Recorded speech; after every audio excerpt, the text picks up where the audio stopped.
If you love productivity hacks, time management tips, or all things personal development, today's episode is for you. We've got Richie Norton, who is the author of multiple books, including his latest release, Anti-Time Management, here today on Make It Happen.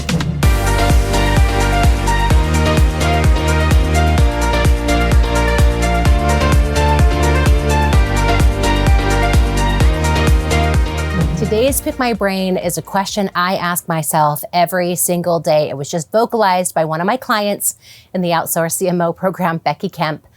She's in my marketing mastermind, and she asked me the question, Michelle, what do I do with all of these brand new social media platforms that are popping up? My kids are playing on Be Real. Do you think that would work for my business? What do I do about Clubhouse? And there will be something new next week, next month, next year, and another dozen that are created just in the next time since I published this podcast. But I want to give you some ideas and really just some founding principles that I look at when I'm considering any social media platform and how you can utilize it for business so that you can make decisions as they come up. First and foremost, I think it's fun to hop on new platforms and play and see what they're doing. But I don't play with a business in mind first. I play as a consumer. I play as somebody who is trying to see what they're going for. What are they trying to get from it? What do they hope to accomplish? If you just show up as a business to sell, then you'll actually hurt the algorithm and hurt your possibilities to be able to make traction in that platform, but just get in and play for a little bit. It's hard to create a business strategy around a platform you haven't used or tried. The idea of Be Real, of where you take a picture of you and what you're looking at, is actually a really fun premise that could work. Imagine if I got the Be Real prompt while I was sitting in a studio. I can take a picture of me with my awesome backdrop, and I can take a picture of the team that is recording me. That could be a fun way to talk about what I do in my business. And at the same time, it may not always be appropriate for what you do. And so I want you to play first before you decide what's there. Same thing with Clubhouse. There have been a lot of people who have had great success in Clubhouse. It hasn't been a platform that I've chosen to use because I really love video. Video is the best way for me to grow and build my business. And while Clubhouse is fun, there's only so many minutes I have in the day. But as I was first getting started, I just hopped in there. I went into rooms. I listened to people have conversations. I saw different audios and heard things from people that surprised me because they were in a totally different market or view than I was in. And that was really fun. But then I ultimately had to make decisions. Finally, when you're making decisions about social media platforms, you just have to decide what you have time for. If you've already built a community in another platform, it may not make sense to hop on a completely new platform and start over. It might, depending on your target market and what your messaging is, but don't feel like you have to hop on every single platform the second you hear about it. You have only so many minutes in the day, and you have to make those decisions wisely and invest your time in the places that will matter most for you and your business. Social media can be a marketing tool, and it can also be a ginormous distraction. So just make sure that your social media is fitting in a proper place in your marketing, especially if you're approaching that platform to be part of your marketing in your business. I hope this answers your question. If you have other questions, you're welcome to send them in to me at michelle@speakmichelle.com. Put Pick My Brain in the subject line, and or you can reach out to me on Instagram @speakmichelle and send me a message through direct message that way. Today's show is brought to you by the Marketing Blueprint Workshop. I'm excited to bring this to you live, or you can watch the recordings at any time throughout the year. Go to marketingblueprintworkshop.com. It will take you through the step-by-step process for you to write your own marketing plan and set you up to succeed for the next 12 months. But don't take my word for it. Here are a few past attendees and their experience. Hear what they have to say about attending. I loved Marketing Blueprint. It's just easy to just immediately put it into action. You kind of have everything mapped out for what you want to do for the whole year. This was amazing. Michelle was so awesome. This is a fantastic approach to planning for a successful new year. It will boost your business just in the fact that you don't have to worry about all the marketing that you need to do, but you're going to be able to schedule it. You're going to be able to know when you're doing things. It's going to give you more confidence in your ability to market and what it is you are marketing. You get very clear on the purpose and what it is that you want out of your business. So that is worth every penny. Go to marketingblueprintworkshop.com. You'll see tickets available and all of the details that you need. We hope that you can join us. It's one of my favorite things that I do each year. Welcome to Make It Happen. Today's guest is longtime friend, former coach, though he probably still could be, not that he's not a coach anymore. He's my former coach, but he is an executive coach to many CEOs. He's been featured in top media platforms like Forbes and Bloomberg, and he is here today as a repeat author and serial entrepreneur and dear friend. Richie, welcome to Make It Happen. You are the best. I am so excited to be here. I'm so glad this worked out. Honestly, thanks for having me on. I've been looking forward to it for a long time. I am so excited too. And I am excited for your new book launch. But before we go further, we also have to say Richie Norton actually wrote the foreword to my book, Make It Happen Blueprint, which has been out for over 5 years. That makes me feel like a grandma in the author industry. But it's time for a new big book, but we've just crossed our paths in so many ways. So I love having this conversation because you are the right person. You also know that I'm a productivity junkie and I love all of this conversation. And yet you are now writing a book called Anti-Time Management. And I would love for you to share with us how this principle came to mind for you. And you share some great stories in the book about your turning points. And I've always known you as someone who is really keen and in tune on letting their values lead where they spend their time.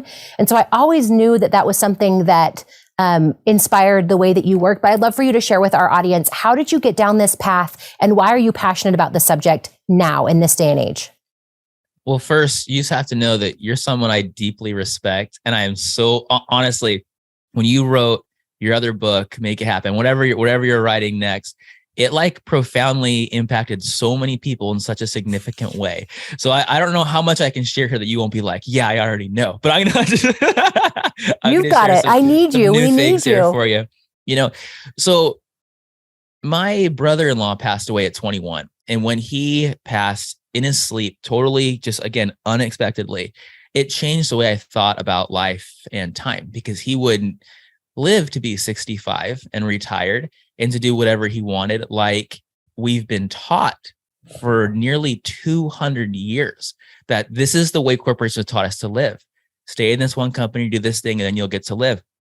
Now, I know things have changed from the 20th century to the 21st century, but a lot of the same management thinking from the 20th and 19th century has been carried on into our world unnecessarily.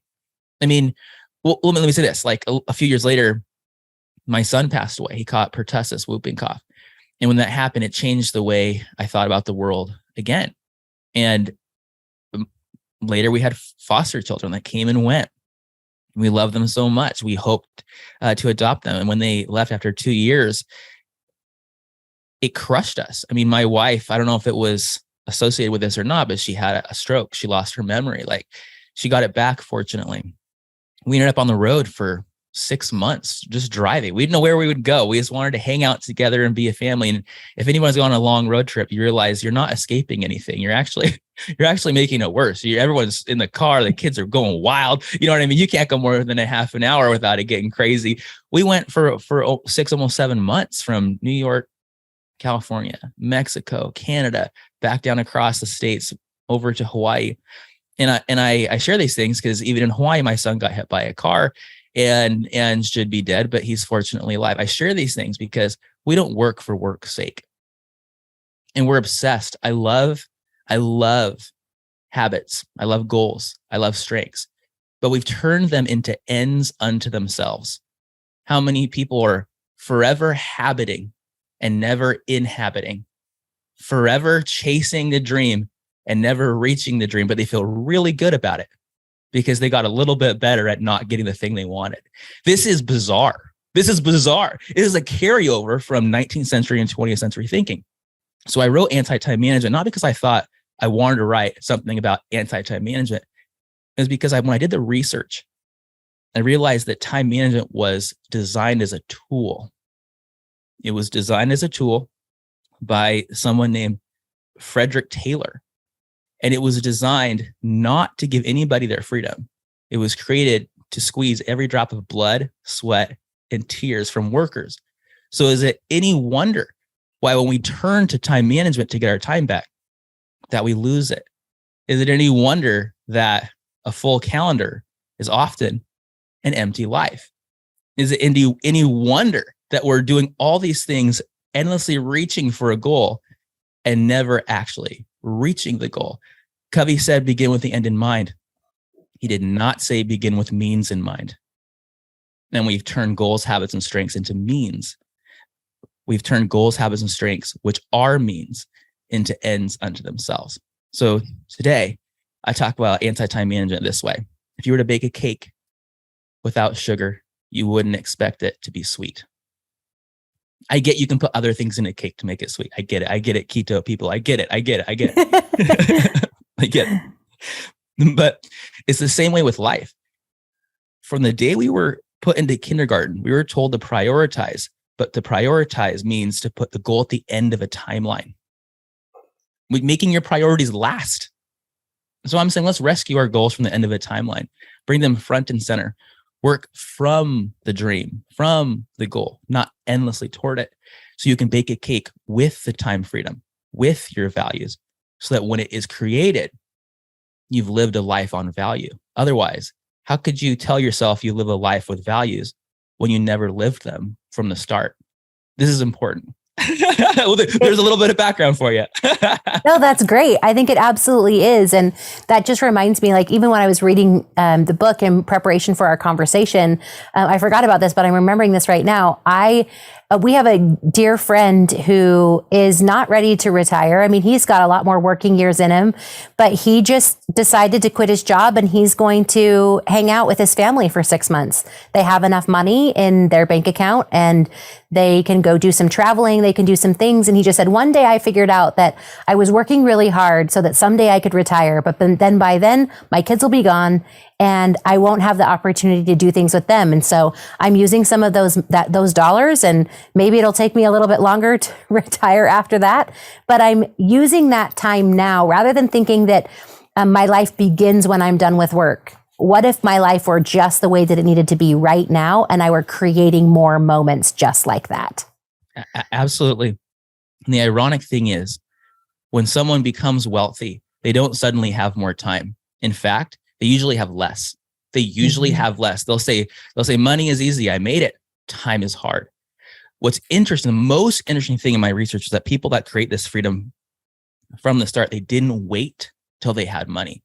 In fact, when you work from the dream, I call it build the castle and then the moat. So you do the dream and then you create strategic and economic moats to support it so that your personal stuff is actually supported by your personal stuff. We already know the opposite. We already know that people will sacrifice their entire life for their profession and leave their which professions are great, but leave the family thing, the personal time thing, the reason they are working on the fringe. We can invert that process. So what's interesting is when you do that, you actually remove yourself as the bottleneck. You can actually start, scale, and streamline a business bigger and better by living on value than waiting to live your values. This is very important. And I can give a million examples of it. But the idea, if we were to be succinct, is stop managing your time. Start prioritizing your attention, because you're likely doing things that are completely unnecessary. And there's a word for it. Aristotle called it final cause. And the idea is that there's 4 causes. Like, you need materials to build something. You need a design to make it happen. You need an agent or a person or something to create it. And then it becomes this thing. So an acorn becomes an oak tree. The challenge is, what academics see is they say, well, let's build a table. So we need wood, a design, a carpenter to put it together, and you have this table. Now, this is a metaphor. If you were to ask yourself what the purpose of a table is, you might say it's a legacy, it's an heirloom for our family. Awesome. But if it's just to, like, you have some people coming over, you need to have some dinner, you need some place to sit, you have Uber Eats now. You can go across the street to Thai food at a food truck. In other words, are we endlessly getting materials, organizing resources, spending money and time on tables that never needed to be built to live the way we needed to live and do the things we want? And the answer, in large part, often, sadly, the majority of our time is spent on things that never needed to be done at all, when you consider the sake for which you're working. I couldn't agree more. One of the questions that I wrote down for you was, please talk about the castle and the moat, because I think that is a really important concept, because we get into our minds about the order of operations and the things that we need to do and what needs to happen first. And if I do this, then I'll get this. But when I read that analogy in your book, I thought that is so valuable. So I want you to speak to this for just another minute, because I truly feel like this is where most of, I guess maybe I shouldn't say most people, but this is where I get hung up in thinking about priorities and where I spend my time. So I want you to explain the castle and the moat, and you kind of did just for a minute, but explain that and then give some practical examples about how people can prioritize what's most important and rethink, because it's almost like retraining our brains. Like the world has told us this is how we have to do things. But the reality is when we do them in this way that you're proposing, it's not just about getting done the things that we want. It's about the meaning that we're putting in our lives. Absolutely. I'll share that. And I love that you're diving deeper into it. So if you go and you see a castle in Europe or in Asia or wherever they might build a castle back in the day, you'll see there's a castle, and often, not always, there's a moat. The problem is today, the way we work is a lot of people start with the moat and they never reach the castle. They never even build the castle. The moat is work. And they think that one day they'll have the castle, when intentionally it is actually, when from the beginning, the opposite. You choose where the castle is going to be, you build the castle, and then you create ways to protect it. So let's say a kid comes out of college and he says, I need money. And let's say that this person says, I'm going to make money on Wall Street. What is the next chain of events that are going to happen? This person will try and get a job on Wall Street. They'll move to New York and they will live there for the next 20 years, hoping they could get more money. But it's expensive there and they don't like it. This isn't necessarily a true story. This is just a possibility, because their real dream was to go, fly fishing every day somewhere in Montana. This is real life now. People spend 20, 40 years to be able to get back to fly fishing in Montana. When in reality, that same person, he or she or whoever, could have immediately moved to Montana, made just as much money in Montana or more, and probably less expensively, the cost of living, working directly there physically or online, doing anything they wanted to, and living the dream, raising their family there. 2 generations go by over 40 years. You got your kid, you got the grandkids, more or less. This is life-changing information.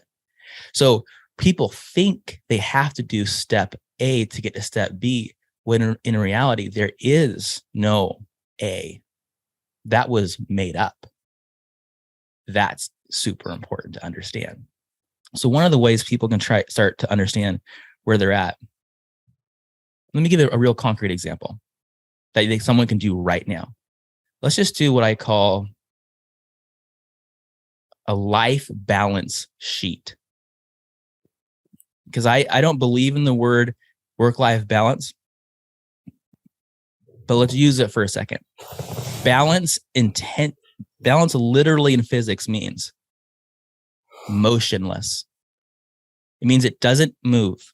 Something that is balanced doesn't move. Nobody wants to be stuck.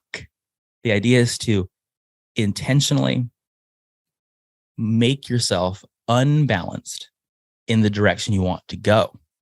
That's how a ball moves forward. That's how a car moves forward. You can still steer it, right? You can still push it. You can still direct it.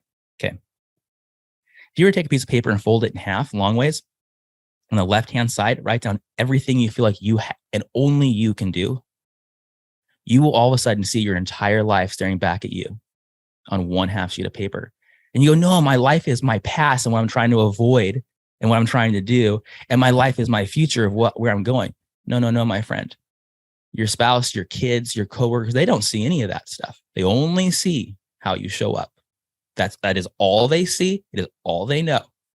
If you think I'm wrong, like, do you really see like your spouse and your kids and what's in their past, what's in their future? No, you see how they show up in the moment, unless you do some reflective work. Okay. So anyways, you write it all down and you go, this is my life, everything, personally, professionally, whatever, your family, all the stuff you're doing. And then you look at it and go, this is a really important question. What do I like doing? Not what am I good at? Because people don't like their strengths. If people liked their strengths, they would have no career transitions. They got sick of it. I'm done coding. I know I'm the best at it. Please help me stop doing this.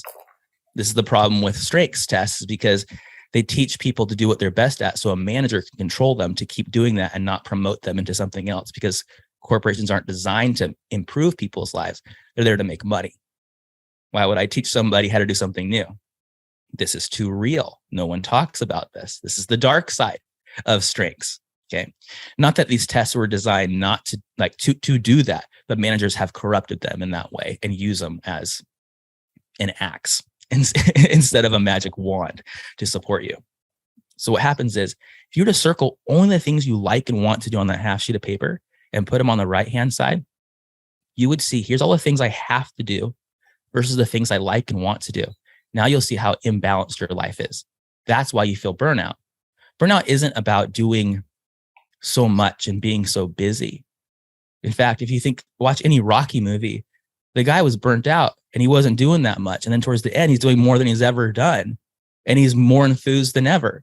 It's not about work. It's about feeling alienated, feeling like your work's not important. It's about feeling like you're not working on with meaning. It's about doing things you feel like you have to do, but you don't want to do. That's burnout. So then all of a sudden you go, what if I were only to do the things I like and want to do? This is a novel thought. Is that selfish? No. Is it self-care? Absolutely. So then you go down the list, all the things still have to get done. What can you outsource? I call it EDO. What can you eliminate, delegate, and outsource? Eliminate, cross off, don't do it at all. It doesn't affect anybody anyways. It was a waste of time. Delegate. This fits better with someone else's role. I'm not giving them my trash. They're better at it anyways. They like it. Outsource. Pay someone to do it. If you were theoretically to do that, everything on the left-hand side of what you like and want to do, and everything on the right-hand side of what you like and want to do are the same. Suddenly, you're living your life only doing the things you like and want to do. Use the Pareto principle, 80-20 rule. Now, all of a sudden, instead of 80% of your time being things you don't want to do, it's now only doing. You eliminated all the junk that you don't want to do, spending all your time, 100% of your time on what you like and want to do, with 80% more time available to do other things. Double down on the things you like, time for new projects. And then I get into, of course, in my book, things like project stacking, work sourcing, work syncing, expert sourcing. There's a lot of ways to do that. But if someone did that right now, I know I said a lot real fast, they would instantly know where they stand and they would instantly know where they need to go. So true. So true. And I think that, like we talked about it, that retraining and getting yourself into that space of thinking, well, what really matters to me, or what do I really want to do? And we haven't even given ourselves permission to think about that at some level. I mean, some of us have, and you have, and you've been a great example of that. And like my friend taking those 6 months off, we just have to start asking ourselves different questions. Not the questions that everyone else wants us to ask, but the ones that we know are going to light us up and put us into priority in our lives. So in the book, you talk a lot about building businesses around your passions, creating a business that will give you opportunity to spend more time in your passions. What do you want to say to the entrepreneurs or to those who are thinking about how to do this on their own and maybe break away from corporate or establish and build something that they want, as what the key driving factors would be to make that thrive from a business standpoint? Okay, so the key word here is alignment. So if you were to say, like, what is flexibility? What is work-life flexibility? It's 3 parts. It's autonomy. You can make the decisions. It's ability, your ability skill-wise or money-wise to do it. And it's availability. There are a lot of people that can make decisions that can do it, but are not available to do it at all. These are 3 very different things that need to be put together. So when you think about it that way, the thing that changes your life more than anything, of course, there's different aspects of our life. There's health and there's wealth and there's romance. Like, those are the 3 main categories. I get it. There's all kinds of ways to think about this. But if you were to specifically think about where you live, why, how you spend your time and why, you will find that it is because of the way you work, not how much money you make. The way you work defines your entire life. The way. So change how you're paid, change your life. So if you were to say, I have 4 goals personally to do this, professionally to do this. I call it the 4 P's of productivity. Play to do this. People, help these people. When you put that into perspective and you say, my goal is not to make money. My goal is to do these 4 things and find ways to make money to support that. It changes your entire business plan, your entire business model. It changes every aspect of your life. And it allows that 5 or 10 year dream to happen in the next 2 or 3 weeks. That your friend that's going on this road trip for 6 months, I don't know if they are continuing to work or do things or if they're totally just turning it down, but I'll tell you this, they will most likely discover how to work from that perspective in a way that is just as productive, if not hyper productive. This is what I'm talking about. So it's for an entrepreneur trying to figure this out. After I wrote my book, The Power of Starting Something Stupid, this is the reason I wrote Anti-Time Management. People came to me and I could help them start their stupid idea and they can make a lot of money, but it wasn't what they wanted. It wasn't what they wanted at all. They wanted what they thought would come from the success of the business. So Anti-Time Management is saying, guys, slow down. Let's just jump over the whole thing you think you want to do and just talk for real about what you actually want to get out of it. Pull that into the center and then create a business or start something stupid from it. The framework, it goes something like this. Purpose, because purpose then creates priorities, real priorities, not the ones you put at the end of a timeline. Priority means prior and to proceed and precede. First, then you put together projects that help those things happen. Then you create ways to get paid to support it. That doesn't mean you can't get paid first. It just means that now you can get paid in Montana doing the thing you really want to do instead of waiting 20 or 40 years, worried, stressed out of your mind and hating life. It's an example, guys, in New York. No, I like it. I like it so much. Now, I feel like we could talk about this forever. I love what you're sharing. I love what you're bringing to the table. We're down to our last 5 minutes, and I have to ask you the hard question. So I have to ask you, for all the people who are watching or listening thinking, Richie is up in the night, and I'm so glad it works for him to take time off for 6 months or to live in Hawaii, but this is the real world, and we have to pay bills. What do you say to that person who might be skeptical of this new way of thinking? Try it. Don't be a freaking idiot. Try it. Like, I have so much confidence in saying that because not just me, I've done it with so many hundreds and now thousands of people. No joke. And a lot of it's documented in the book that I have no question that sure, you're going to have some challenges along the way, but I have no question, zero, that this like won't work for you if you try it for real and try it again, because we already know what's working. We already know exactly where you're at right now. We know exactly how you got there, for better or for worse. Right. And I know that if you decide to just stop saying to myself, one day I'll go on that vacation to Scotland, and you go right now, I'm not talking about getting loans. I'm not talking about getting credit cards. I'm not talking about any of these kind of things. I'm talking about actually going and doing it. You will also find a way to make money doing that. You will also find the permissions you need to do it. Even if you're an employee at an organization that seems to control you, you can have real conversations with them. And you know what's interesting about people who are employees working somewhere right now? It's the greatest time to be alive. You get a 3 to 4% bump every year based on inflation. It doesn't keep up with inflation. Or you quit your job and you go to a new job and you get between $10,000 to $30,000 or $40,000 more. This is the reality of 2022. Like, it is the greatest opportunity for an employee and an employer to attract talent and work with the talented. And they go, everyone's coming back to the office. What am I going to do? Corporations are going to do what corporations are going to do. Of course they want you back in the office. But did you know there's now tons of other ways to work, even as an employee, even remotely, if you want to, or if you don't want to? The opportunities are endless. So to someone who says, you can't do this, this is wild, I go, you know what? You're right. Your brain is a calculator. If you tell yourself you can't, your calculator brain will say, you're right. If you say and start thinking more algebraically, how can I do this thing without this bad thing happening that I'm scared of? how can I do this over the next 2 weeks or 2 years? Your brain will also act like a calculator and will start solving for that problem. You'll be running down the street, you'll be in the shower, you'll be walking your dog, and it starts to percolate and it shows up. But you have to think differently. Otherwise, you're going to get exactly what you're telling yourself you deserve, and you deserve way more. I love it. Thank you so much. Richie, thank you for being here. Where do you want me to send people? Where do you want them to find you? What's your favorite social media platform? How do they get your freebies? What's up? I have a 90-day challenge that walks you hand in hand with me, sort of, virtually, to help you make this happen. Just go to richienorton.com/time. And I have a ton of free bonuses. You can grab the book right now on Amazon. Just type in Anti-Time Management or Richie Norton and it should pop up. And you can get it anywhere books are sold. And it would honestly mean the world to me to hear from you when you get it, and how it's working, and how it might be able to change your life for the better. So you have more time with your family, more time for yourself. You're more productive, and you have more money than ever. That's the idea. And it's working for a lot of people. I hope it will work for you too. Awesome. Well, thank you so much for Richie for being on Make It Happen.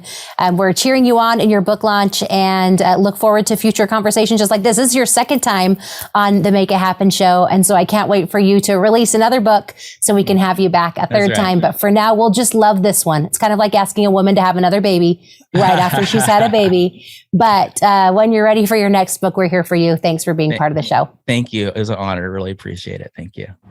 For today's A Few of My Favorite Things, I have given myself a few minutes, only 3. I've got my team keeping me on 3 because sometimes I get a little excited. Today, I'm going to share with you my favorite Disneyland foods. Okay. Number 1, in no particular order, because I can't tell you them in a particular order ever. Like it's just really hard for me.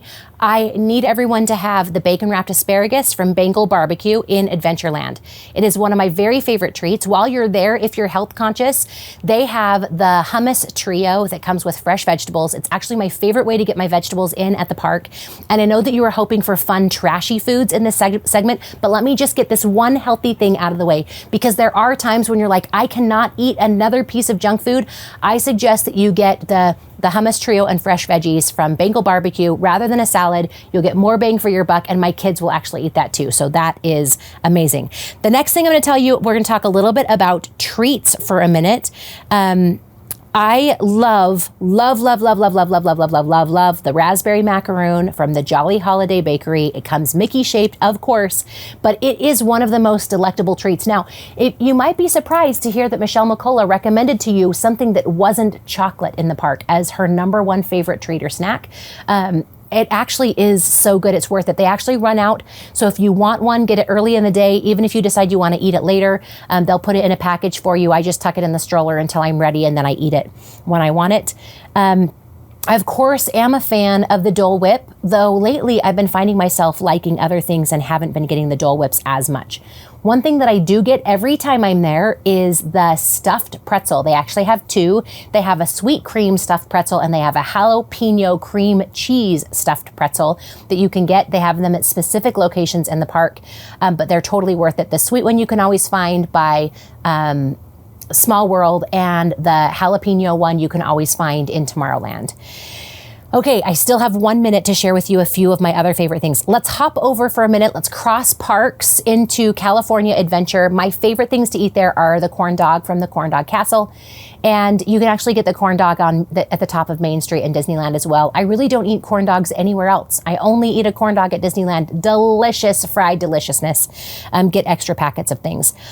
My favorite treat in the California Adventure is the abominable snowman parfait that you can get at the top of Paradise Pier before you go down to the Incredicoaster. It is just cute and fun. It's lemony and blueberry, and I just feel like it is the best, especially on a hot day. Get the abominable snowman parfait.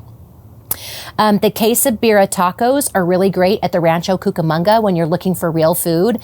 It comes with a delicious dip that you can put it in. So when I'm looking for my meal, that is where I go. Truth be told, I pretty much eat and snack my way through the day at Disneyland, and I can go all day just eating snacks from carts and never sit down for a real meal, but that is a meal that I love. So those are, in 3 minutes or less, a few of my favorite foods from Disneyland. There are so many more, but thank you for watching A Few of My Favorite Things.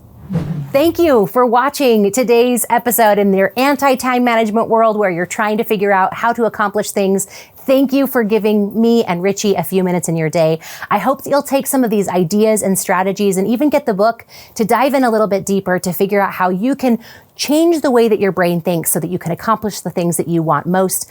I also hope that you'll reach out and share with me some of your favorite Disneyland foods, because I know there are things I haven't tried. You can find me and reach me on your favorite social media platforms at Speak Michelle, or you can always email me at michelle@speakmichelle.com.